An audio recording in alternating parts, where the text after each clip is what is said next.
Thank you very much. Please be seated. Thank you very much. Waziri Deborah Baraza, Cabinet Secretary, Ministry of Health, Kenya. Heads of delegation here. The CDC Deputy Director, the WHO Country Director, Amit, and my good friend Emmanuel, and all attendees. Good morning. Let me begin by saying that I'm happy to be together with you today. I do not intend to take up much of your time. It's not my business to take up your time. You are the guys who are planning for the future. We have done our part. So ninimalize niende nikafanya yangu ya nyumbani na nyinyi muendelee. But let me begin by appreciating through you, Dr. Davis, the University of Nebraska and your entire team for inviting us to come and join you and to give some of our perspectives that could hopefully give our continent the ability to take charge of its health sector in collaboration with other international organizations, but more importantly with our own organizations such as our Africa CDC, as is represented here.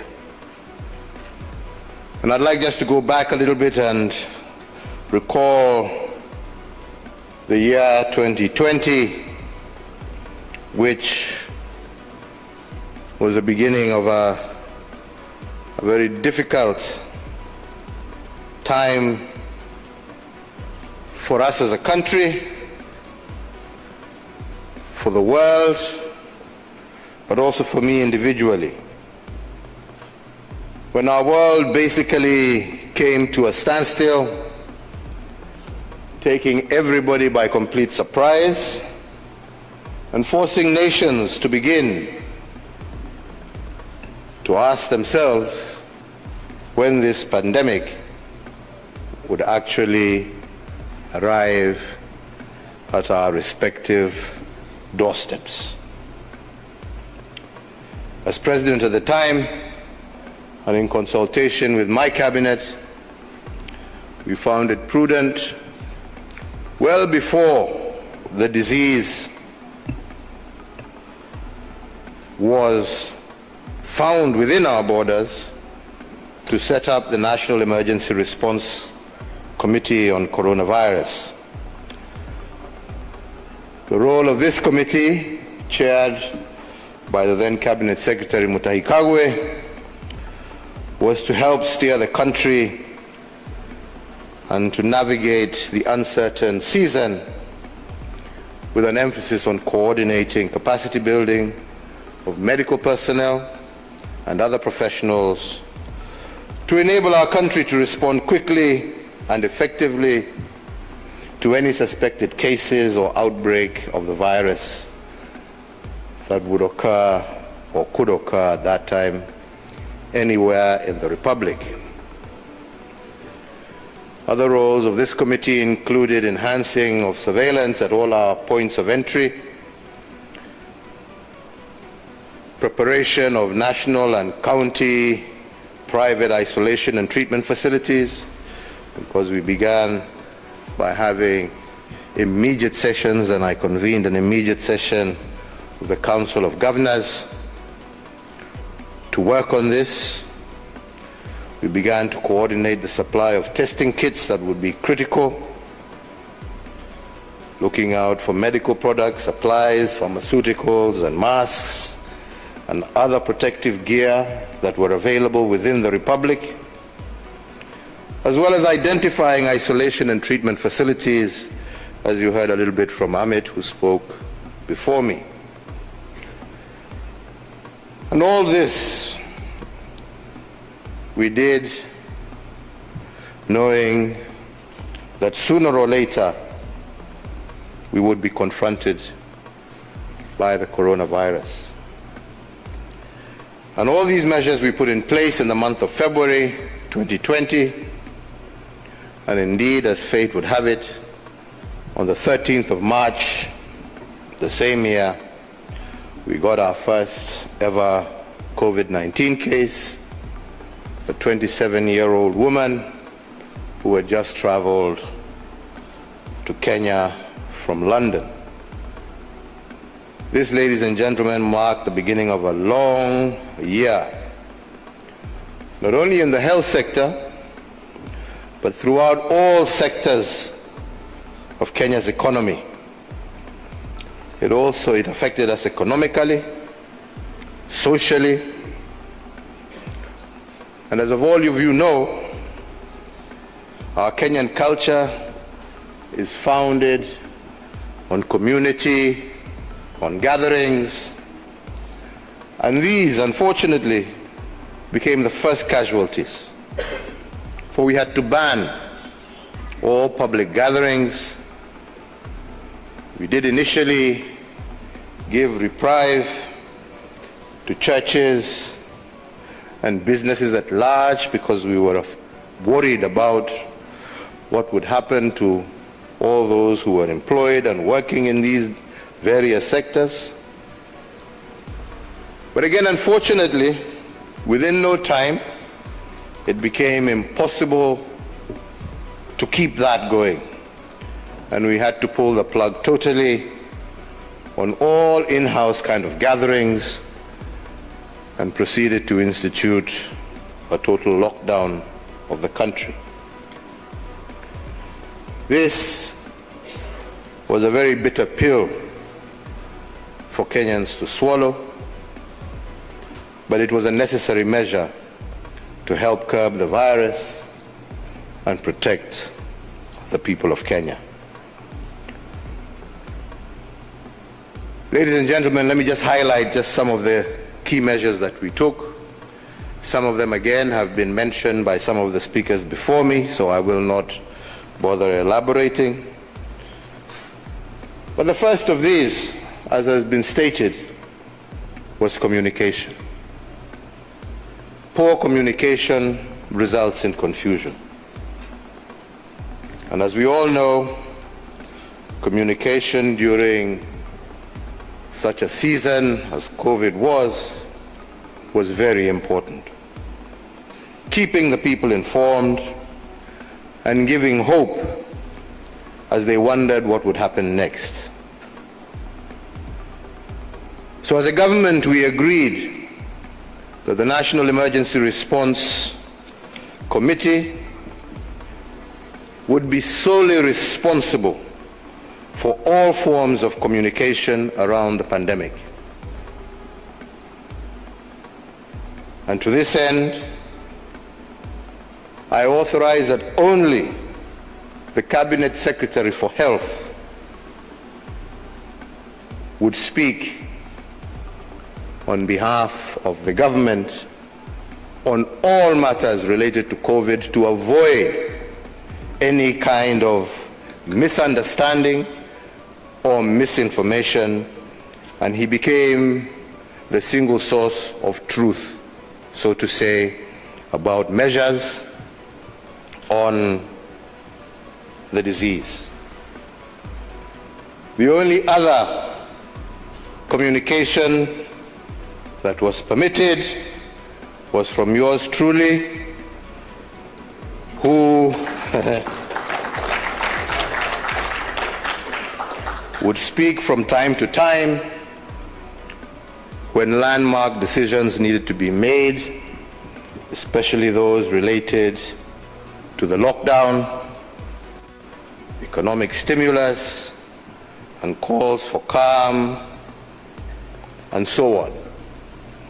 And as many of you will recall, I did endeavor in a good number of times to ensure that during those occasions, I was also flanked by leaders of the opposition to further reassure Kenyans that this was truly a national crisis. We did realize that this did contain the pandemic and the panic, especially in these times of social media, but it also ensured that as a government, we controlled the narrative. With regard to health, occasioned by the big number of COVID patients, it became imperative for us to upgrade a good number of our health facilities to help with patient control. The public sector, private sector, as well as our military, all joined forces in handling the ballooning number of patients.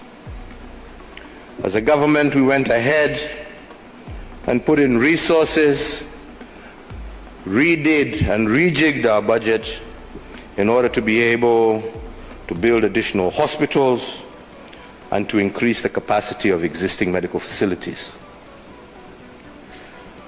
We also, at the time, knew that we were not financially prepared and we needed to source funding for us to be able to deal or take the measures that we needed to take.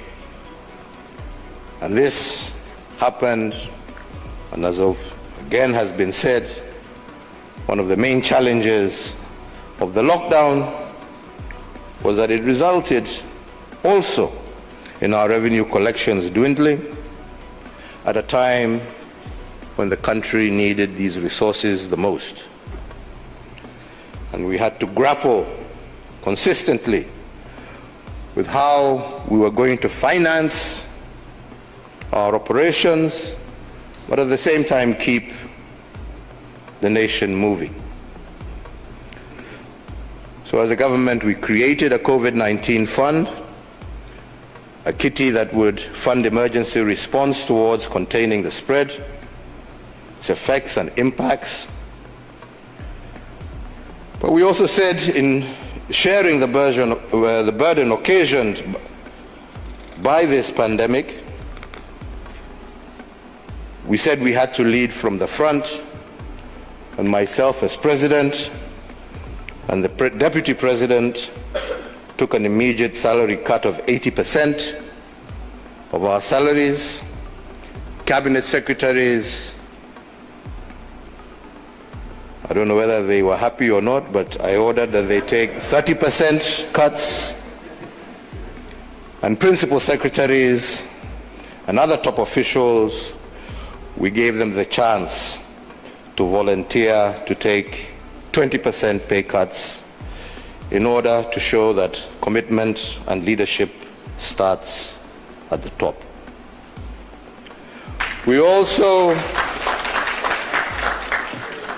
called on well-wishers, and in this regard, I really want to thank our Kenyan private sector, because despite the challenges that they themselves were facing, they came out strongly in support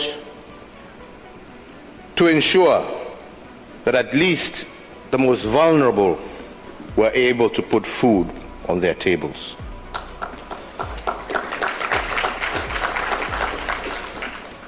This especially because a huge part of our Kenyan workforce was casual. And many of our urban citizens rely on a daily income to sustain themselves. And we recognize this, because those casuals, with many of them now at home as a result of the lockdown, and who depended on that daily income to feed themselves, now had basically no source of income. And the big question became, how could we effectively look after this part of our population? And that, ladies and gentlemen, is how my government came up with the Kazi Mtaani program and the Kazi Mtaani program was intended to put money in people's pockets in order for them to be able to sustain themselves during that difficult time. In rural areas, people had their small plots and their ngombes and their mbuzis. But in urban areas, this was very difficult. So therefore, unlike what some people tried to indicate that this was a political agenda, it was socially, totally aimed at ensuring that these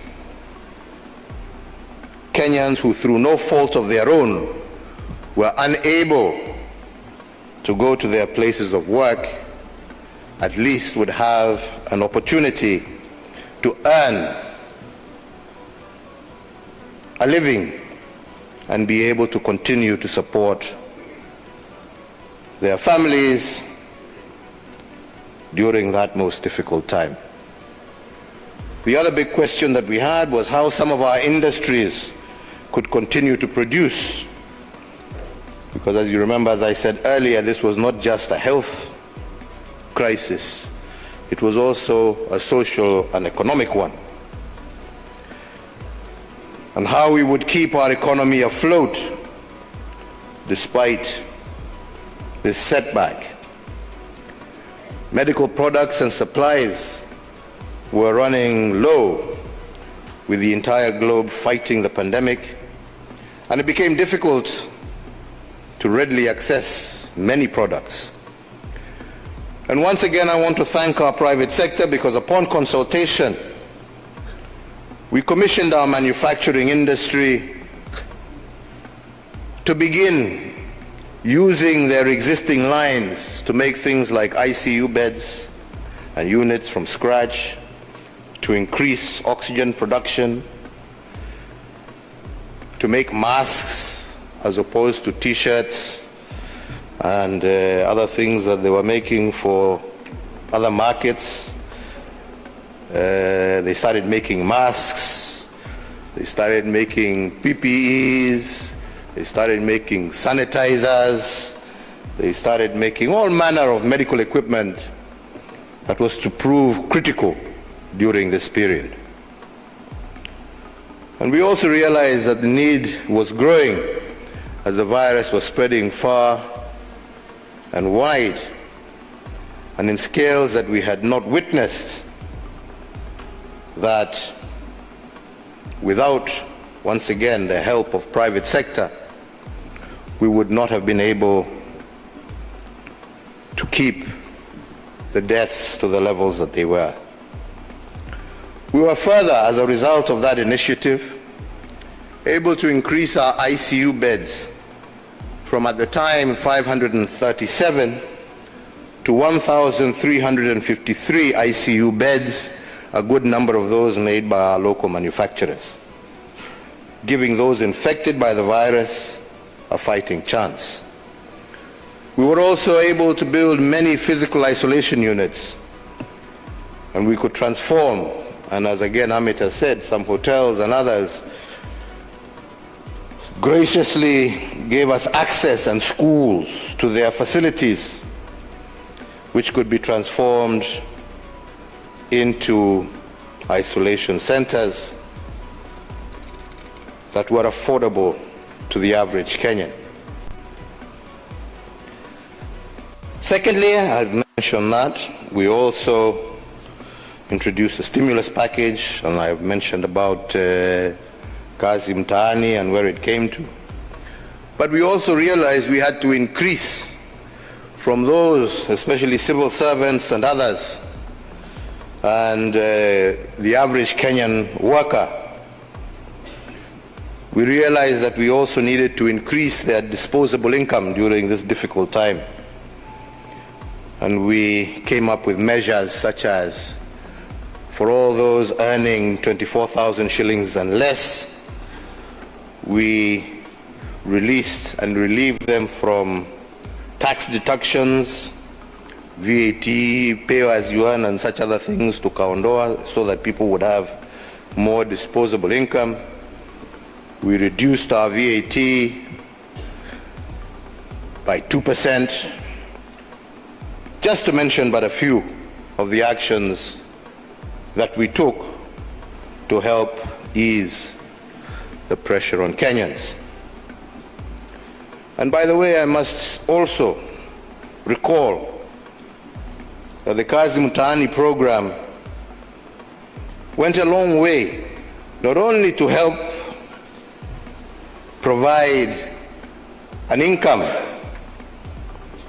for many thousands of Kenyans who were out of work, but it also went a long way to help us prevent a lot of diseases that were related to dirt and filth, illnesses like diarrhea, cholera, malaria. By extension, we were fighting coronavirus, putting money into people's pockets, but at the same time, we realized that that action was also helping us deal with other common diseases that had afflicted many, especially in our urban centers. And most importantly, it kept our youth away from indulging in crime-related viruses. So, ladies and gentlemen, these are just a few of the measures that we took to help us grapple with this menace of COVID-19. But I also want to talk a little bit about vaccines, because when news came that vaccines had been found and were available, that good news that was spread on CNN and BBC and everywhere else, making us all totally very excited, we soon realized that that news was not for us on the African continent, it was for others, since these vaccines were not available to us. But we were told now how they are available, but the good news, unfortunately, was not for Africa. We couldn't access. And so, at a continental level, we sat as an African Union, convened meetings, and for the very first time discussed how would we as Africans avail ourselves of these much needed vaccines. To cut a long story short, after many numerous discussions, working together under the coordination of Africa CDC, we were able to find adequate vaccines for our people. But that would not have been possible without the coordination and the collaboration of Africa as a whole. This was a great eye-opener for many of us, and at that stage, I must appreciate the African Union under the leadership of Musa Faki and the then Director General of Africa CDC for recognizing that it was important that the Union come up with a framework that would spearhead the development and access of COVID-19 vaccines to Africa. Again, at that time, I was the chair of the Organization of African, Caribbean, and Pacific States, as again has been said by my brother, Dr. Davis.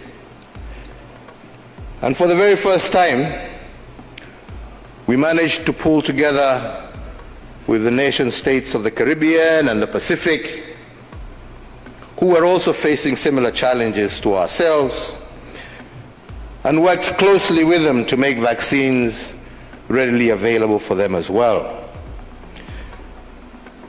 And in this, it was the first time since pre-independence that Africa and the Caribbean had collaborated so closely to face a common threat.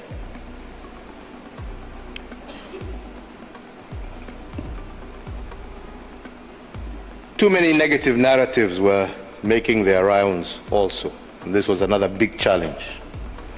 about the side effects of the vaccine. Some from some very important sources, some from churches, from others. Narratives that we as a government knew that if we didn't counter would continue to create problems. And this is one of the biggest challenges many of you will face going back to the issue of communication. Negative narratives, misinformation, disinformation, driven by social media, AI-generated propaganda. This is going to be your biggest challenge going forward. How do you deal and ensure that citizens across the continent are armed with the correct and factual information? I also believe that a lot still has to be done to educate and equip our masses on the importance of vaccines, not just this COVID vaccine, but in preparation for the future. And our leadership, both at continental, national, and community levels, must take a role in this. Today, you are all here to deliberate on global health security systems, something that is critical and crucial, because it comes at a time that we need to be prepared, not if a pandemic shall occur again, but when that pandemic occurs, that it should not catch us flat-footed as did COVID-19. This, I believe, ladies and gentlemen, is an opportunity for you to discuss ways and means of how we can be better prepared to face any new pandemic that may arise in the future. And again, I emphasize that it is a matter of it's a matter of when, not if. And also as Africans, not to wait for others to come to our rescue. As I told you, our excitement when we watched CNN, BBC, and everybody else celebrate these new vaccines that were being rolled out.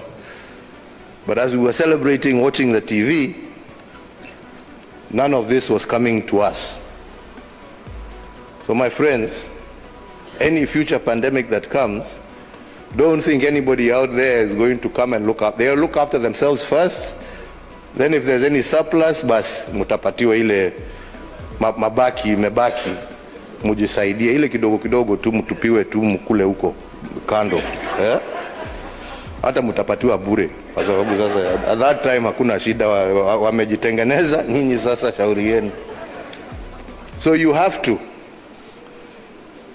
actually see how we ourselves are at the center of the discussion of any future pandemic that may occur, and how we as Africans are going to be prepared with our own resources, with our own vaccines, with our own research, with our own academia, with our own private sectors, to prepare ourselves to face any future challenges. And let me conclude by saying that whether we like it or not, funding for this has to come from ourselves.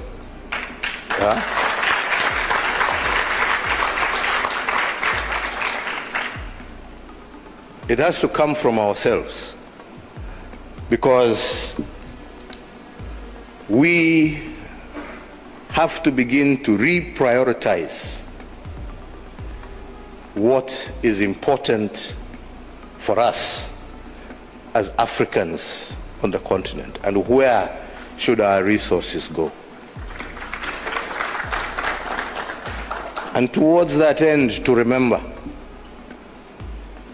the amount of resource we waste killing each other.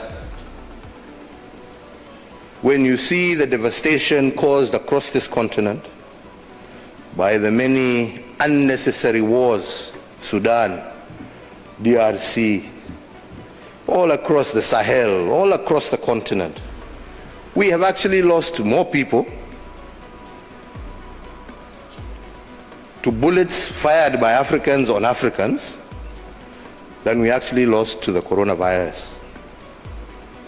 And we have actually spent more buying those bullets to kill ourselves than we have actually spent on protecting our health and our societies. So an end to war and a collaboration towards putting an end to these conflicts and being able to repurpose our resources to where they shall have the greatest impact on our population shall remain the biggest and most critical agenda for the African continent. Let us be ready and let us be prepared. Let us be self-reliant by ensuring that we deal with the challenges that we have in order for us to be able to free resources for where they are most needed. I saw some people the other day crying, oh, I don't know, Trump has removed money. He said he's not giving us any more money. Watu wanalia. Why are you crying? It's not your government, it's not your country.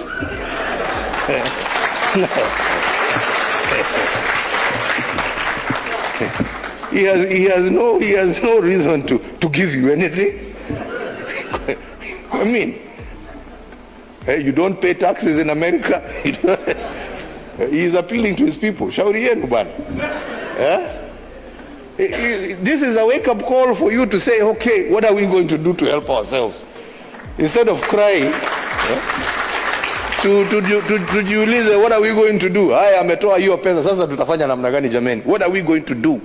Yeah? To support ourselves. Because nobody is going to continue holding out a hand there to give you. It is time for us to use our resources for the right things. We are the ones who are using them for the wrong things. Yeah? The bullets and the guns we buy, we're not given for free. We buy them. And we're not buying them to go and fight wars off our shores. We are fighting our own people. Hapa too. Yeah? Brother killing sister, sister killing brother. Over stupid things. Yeah? Let us work together to bring an end to all of that and to focus ourselves on those issues that really matter for our people. I thank you very much.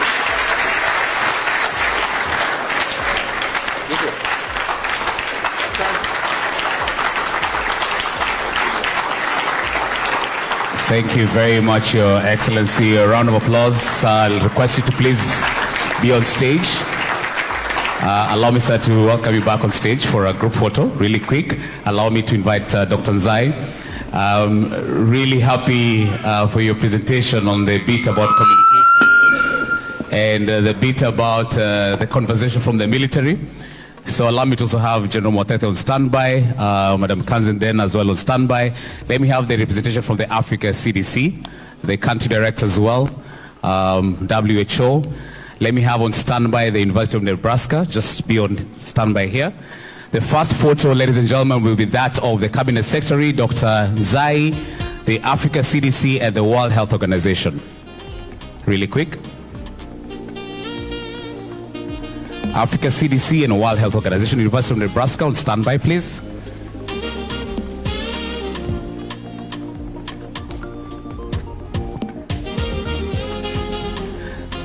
All right, there we have it.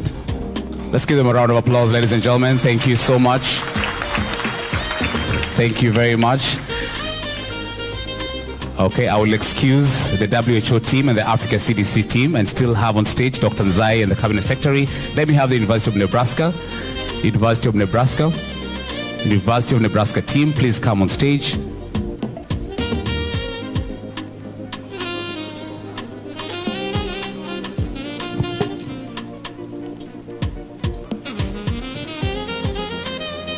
University of Nebraska, thank you very much. Sponsors and partners, one